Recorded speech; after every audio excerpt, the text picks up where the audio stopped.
Vijayawada university మంచి భవిష్యత్తు కోసం తెలుగు విద్యార్థులు ఇష్టపడే యూనివర్సిటీ. కాల్ 9059052378 9059052378.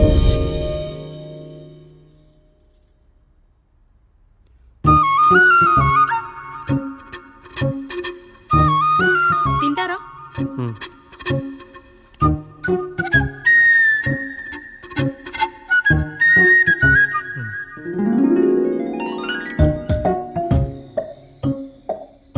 ఫస్ట్ టైమా? అవును, మీకెలా తెలిసిపోయిందండి? అంటే మా బామ్మ చెప్పింది.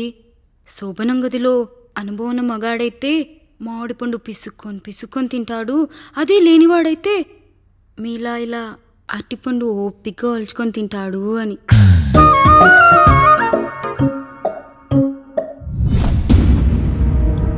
ఏంటవి? అవేంటో తెలీదా? ఫ్రెండ్స్కి పెళ్ళని చెప్తే హ్యాపీ బర్త్డే అనుకొని బెలూన్స్ ఇచ్చారు, ఫీల్ అవుతారు కదా అని 4 అక్కడ కట్టాను.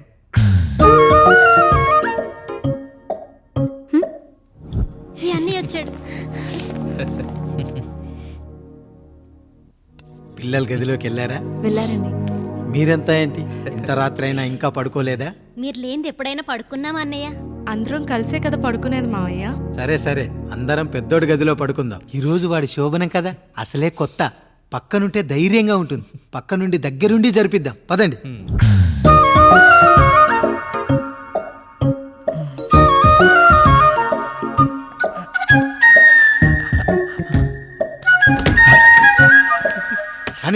కానివ్వండి. మీరేంటి మావయ్య ఇక్కడ పడుకుంటున్నారు? అదేంటమ్మా పెద్దోడా, చెప్పలేదా? మేమంతా కలిసే పడుకుంటామమ్మా, నువ్వు మాతో పాటే. అవును భార్గవి. మీరు ఊరుకోండి. మీరు ఇక్కడ పడుకోవడం నాకు ఇష్టం లేదు మావయ్య.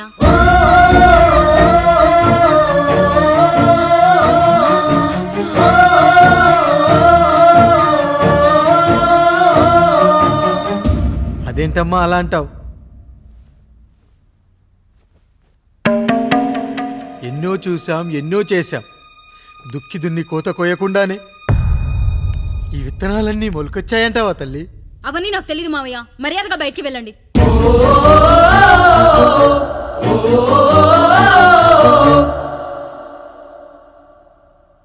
కనీసం ఆ మూలనైనా పడుకుంటామమ్మా. నువ్వైనా చెప్పరా పెద్దోడా? అంటే తను ఇబ్బంది పడుతుంది కదా నాన్న.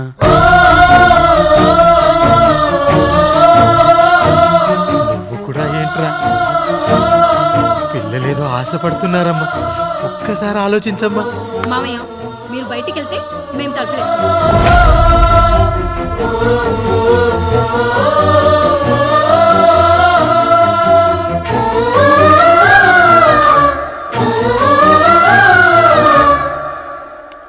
వేసుకోండి అమ్మా, వేసుకోండి, తలుపులు వేసుకోండి.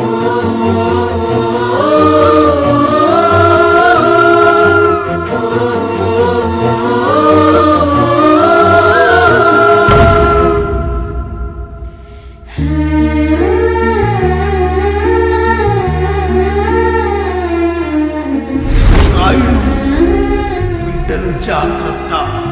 ఈ రోజు నుంచి వీళ్ళంతా నీ తమ్ముళ్ళు చెల్లెళ్ళు కాదు, నీ బిడ్డలు.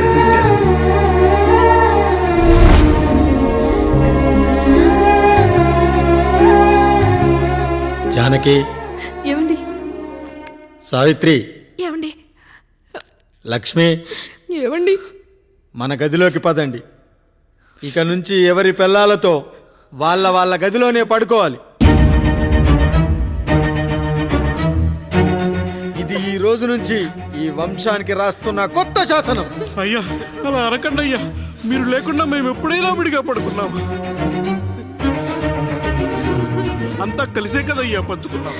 వెళ్ళరా వెళ్ళు, నీకు భార్య ఉంది, నీకు పడగది ఉంది. వేసుకోండిరా, మీరు వేసుకోండి, తలుపులు వేసుకోండి. మీరు కూడా ఏంటండి పిల్లలేదు? చిన్న పిల్లల వాళ్ళని ఉయ్యాల్లో ఆడించేటప్పుడు పక్కనే ఈ నాన్నకు కావాలి, బడికెళ్ళేటప్పుడు పక్కనే ఈ నాన్న కావాలి, గుడికెళ్ళేటప్పుడు కూడా పక్కనే ఈ నాన్న కావాలి. కానీ శోభనం గదిలో మాత్రం పక్కనే ఉంటానంటే బరువయ్యాను జానకి, బరువయ్యాను.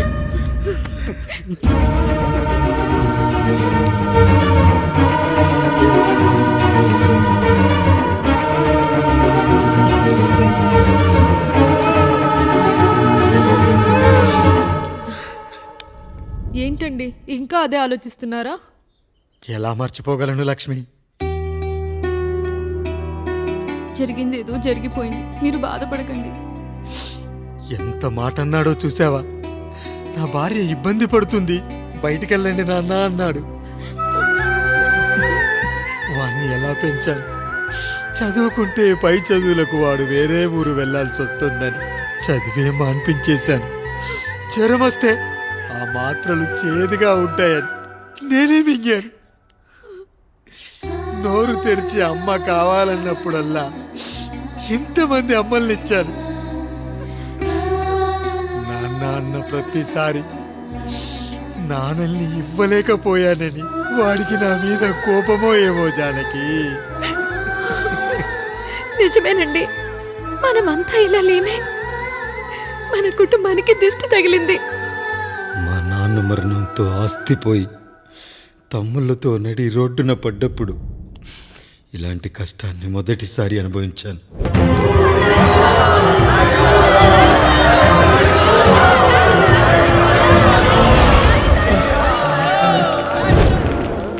ప్రజల్లారా, నా బిడ్డల్లారా, నా జీవితం మీకే అంకితం. మళ్ళీ జన్మంటూ ఉంటే మీకోసం తిరిగి వస్తాను.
ఎవడొస్తాడు?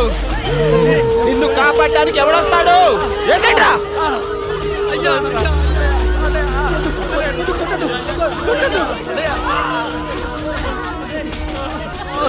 కష్టం వస్తే ఒక్కసారి నాన్న అని పిలవరా, ఆ సమాధిలోంచైనా లేచొస్తా.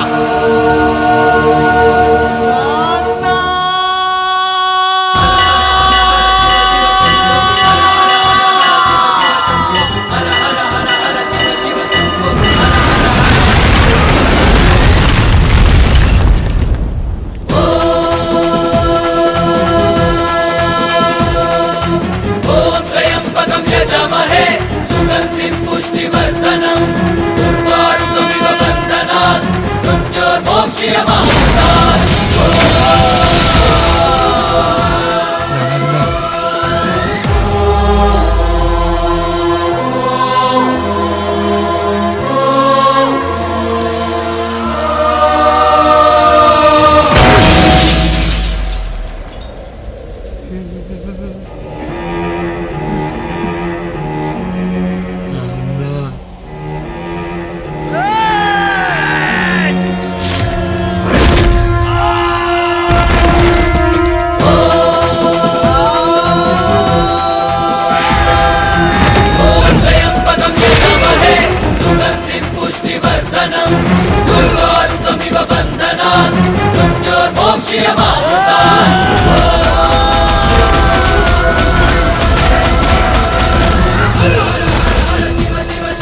లేచి నిలబడండి, కొట్టండి, గట్టిగా కొట్టండి, కసితీరా కొట్టండి.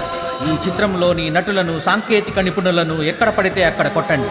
కనిపించిన ప్రతి చోట కొట్టండి చప్పట్లతో. విడివిడిగా ఉన్న వ్యక్తుల మధ్య బంధాన్ని నిలిపేది కుటుంబం. విడిపోయిన కొబ్బరి ఆకులను కలిపి ఉంచేది కొబ్బరి మట్ట. కుటుంబం కోసం నిలబడ్డ ఎందరో అన్నయ్యలకు మా ఈ చిత్రం అంకితం.